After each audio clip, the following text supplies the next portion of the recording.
गोंदवलेकर महाराज प्रवचने. नामाविषयी शुद्ध भाव आवश्यक. ईश्वर सर्वांचा उत्पन्न करता आहे, रक्षण करता आहे, तसेच संहार करताही आहे. परंतु तरी त्याला न्यायी आणि प्रेमी म्हणतातच, कारण तो निस्वार्थी आहे. म्हणजे प्रेम हे निस्वार्थाचंच असते. आपल्याला खरे म्हटले म्हणजे आपण स्वार्थच नडतो. आपला स्वार्थ प्रेमाच्या आड येतो. आपले विषय ईश्वर प्रेमात व्यत्यय आणतात. ज्या ज्या गोष्टी ह्या प्रेमाच्या आड येतात त्यांचा त्याग नको का करायला? तेव्हा विषयांची आसक्ती, त्यांच्यावरचे प्रेम नाहीसे झाले पाहिजे. आपण ईश्वराचे, संतांचे झाले पाहिजे. त्याशिवाय आपल्याला कशाचीही गरज वाटता कामा नये. एकाच मातीचा जसा गणपती, बाहुले किंवा मडके होते, त्याचप्रमाणे ईश्वरही आपल्या भावनेप्रमाणे होतो. म्हणूनच आपला भाव नेहमी शुद्ध आणि निस्वार्थी असावा. मुळाशी पाणी घातले की झाड वाढते, पण आपण मुळापर्यंत जातच नाही. तेव्हा भाव शुद्ध कसा होईल ते पाहावे.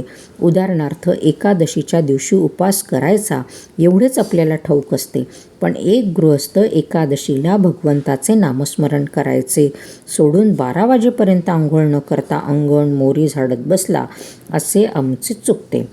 थोडक्यात म्हणजे आपल्याला मुळात काय पाहिजे हेच कळत नाही. कावीळ झाली म्हणजे डोळ्याला खरे रूप कसे कळणार? म्हणून त्याचे डोळे साफ आहेत, तो सांगेल त्याप्रमाणे वागावे. याकरता गुरु आज्ञा प्रमाण मानून आपण वागत जावे. नाम श्रद्धेने आणि शुद्ध भावाने घ्यावे, म्हणजे मनात शंका येत नाही. या भगवंताच्या नामाची गोडी एकदा लागली म्हणजे भगवंत नाही आपल्याला सोडित. नामाशिवाय दुसरे सत्यच नाही, अशी दृढ भावना झाली पाहिजे. जितकी देहबुद्धी अधिक, तितके नाम अधिक घेतले पाहिजे. आज इतके दिवस आपण विषयाचे चिंतन केले, त्याने आपल्या हातात काय आले? नामासारखे सोपे साधन नाही. प्रापंचिक लोक असे म्हणतात की विषयाचा अनुभव तात्काळ येतो, पण भगवंताचा अनुभव हा अनुमानाचा किंवा श्रद्धेचा आहे, असे त्यांचे म्हणणे मला पटते. प्रापंचिक लोक प्रपंच सोडित नाहीत, याचे मला नवल वाटत नाही.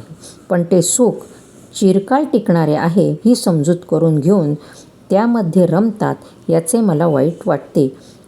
मी असे म्हणतो की तुमच्या अनुभवाप्रमाणे जे खरे आहे तेवढेच तुम्ही खरे माना.